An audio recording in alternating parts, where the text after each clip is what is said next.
छात्र आज हम लोग सीखेंगे क्लास 10 के मैथ के अलजेब्रा से एक महत्वपूर्ण प्रश्न जो कि कई बार मैट्रिक परीक्षा में पूछ चुका है और इस बार भी जरूर पूछेगा। समीकरण निकाय 2x + 3y = 7, 6x + 5y = 11 के कितने हल होंगे। इसका जो है ये समीकरण, दो समीकरण जो देख रहे हैं इसका कितना हल होगा। हल आप जानते हैं, एक जो होता है कोई हल नहीं, एक होता है अद्वितीय यानी कि मात्र एक हल, और एक होता है अनगिनत। तो सभी का जो है नियम है, शर्त है, तो उस शर्त पे इसको लाना है। आप पढ़े होंगे तो इसका कितना हल है ये बताना है। तो पहले क्या करेंगे, इससे हम लिखेंगे, ये समीकरण 1 है, ये 2 है, और समीकरण जैसा लिखेंगे, इसको जो है इधर लाएंगे इसको, ठीक है, इसके साथ। तो यहाँ पर हम लिखेंगे, क्या लिखेंगे, हल लिख चुके हैं, लिखेंगे 2x + 3y, 2x + 3y = 7, या कर दीजिए, या लिख दीजिए 2x + 3y और 7 है ना, इधर ला दीजिए, तो पक्षांतर कीजिएगा, ये प्लस है, इधर आएगा तो माइनस में, और बचेगा 0, और ये आपका समीकरण 1 हो गया। इतना कर दीजिए, इसको भी ऐसे ही कर दीजिए। लिखिए अब यहाँ पे 6x + 5y = 11, या लिखिए, या 6x + 5y = 11 ना लिख के 11 को पक्षांतर कीजिए, -11 = 0, समीकरण 2।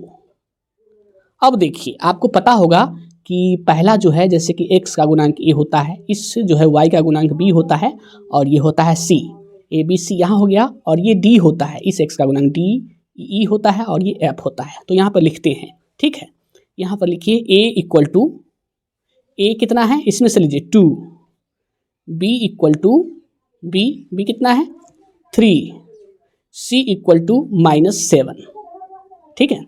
अब इसके लिए लिखिए ए बी सी हो गया। अब डी लिखिए, डी = इसके लिए 6 और ई = 5, वाई का गुणांक 5, और क्या है एफ = -11, ठीक है, ये हो गया। अब चलिए हम निकालते हैं, जैसे कि a/d निकालते हैं, a/d कॉमा दे के निकालिए, ठीक है, और निकालिए b/e और c/f, बारी बारी से निकाल लीजिए, ठीक है। इस पे मान डालिए, a कितना है 2, तो लिखिए, या लिखिए, या ऐसे ही लिखिए डायरेक्ट, 2/d का मान 6, 2/6, और ये हो जाएगा b/e यानी कि 3/5, और ये हो जाएगा -7/-11, ठीक है। अब देखिए, इसको काटिए, 2 × 2, 2 × 6, ठीक है। अब ये नहीं कटेगा, ये माइनस से माइनस तो कट जाएगा, ठीक है। अब क्या हो गया, ये 1/3 हो गया, ठीक है। अब ये 3/5 दोनों बराबर है नहीं, तो क्या कीजिए, यहाँ पे आप जो है ऐसे लगा सकते हैं, =0, 3/5, और इधर आप छोड़ सकते हैं इसे, चूंकि ये भी तो बराबर नहीं है, इससे आपको इतना मतलब नहीं है, ठीक है, ये भी नहीं है, आप ऐसे भी लिख सकते हैं =0 ये, लेकिन इधर से आपको कोई मतलब नहीं है, ये बराबर रहे या ना रहे, मेन आपको इसको पकड़ना है, ठीक है। तो ये जो है, यानी कि a/d = 0 b/e, आपको फॉर्मूला याद होगा, जब a/d = 0 b/e, तो समीकरण का हल केवल एक होता है, यानी कि अद्वितीय होता है। यहाँ लिखेंगे, यहाँ a/d = 0 b/e, इसलिए समीकरण का मात्र एक हल होगा,